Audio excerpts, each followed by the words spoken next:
Good evening and welcome to The Pulse. Tonight's show inevitably focuses on the aftermath of last Friday's earthquake in Japan.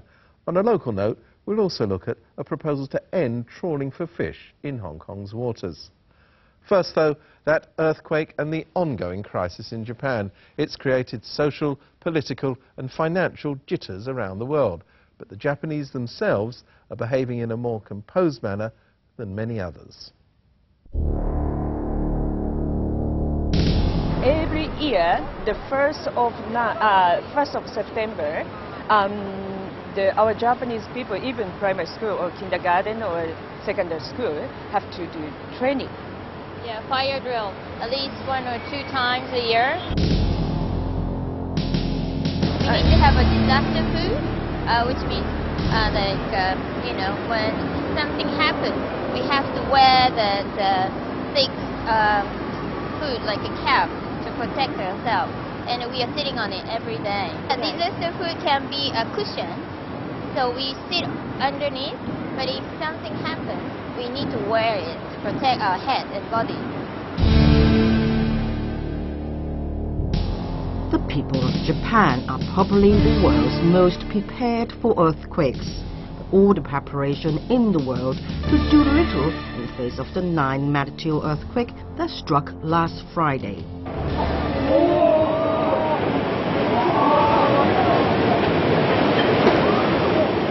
In the ensuing tsunami, 30-foot waves moved at an estimated 500 miles per hour, ravaging Japan's northeast coast. The explosions, fires and continual radiation leaks at the Fukushima nuclear plant have been the center of attention all around the world all week. Japanese citizens are trained for earthquakes since infancy. They are not quite as prepared for the tsunami and the nuclear incident. But citizens of other countries remain surprised by their social cohesiveness and well-ordered behavior. Still, these are hard times. Some have tried to stock up food and petrol. The nation's news media has been criticizing government handling of the disaster and the Tokyo Electric Company for its failures to provide enough information on the incident. In the meantime, some survivors are enduring snow and freezing temperatures. Not many people know more than 200,000 people in Miyagi Prefecture went away from their home, and then they stay temporarily on the building or temporary house in this moment. And there is different from Hong Kong. They're very cold.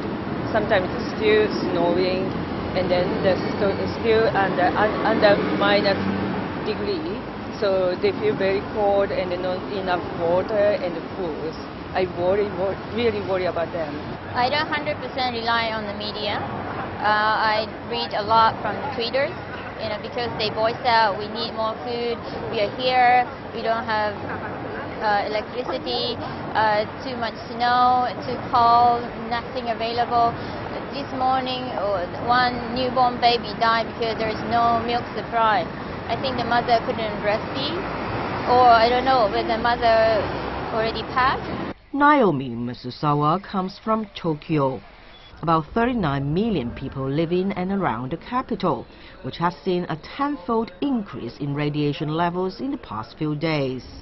Radiation concerns people more than immediate earthquakes here.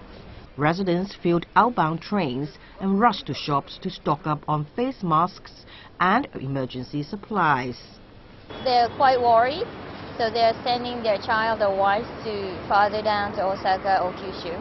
But amazingly, a lot of people still keep working. And for my family, they think it's better not to move. In the past couple of days, there's been much talk of the potential sacrifices made by the engineers working to regain control of the stricken nuclear reactors, the so-called Fukushima 50. Japan citizens have remained calmer than some in Hong Kong, mainland China, or even in the United States, and won much admiration in the process. but they are not all sure how long it will last. A lot of Japanese in Japan are concerned when it comes to poverty, when they're really starving. They are not sure whether they can keep up this, level of integrity. I'd like to say, Japanese people, now in this moment, we have a lot of damage and we have a lot of stress, but we can sleep better tomorrow.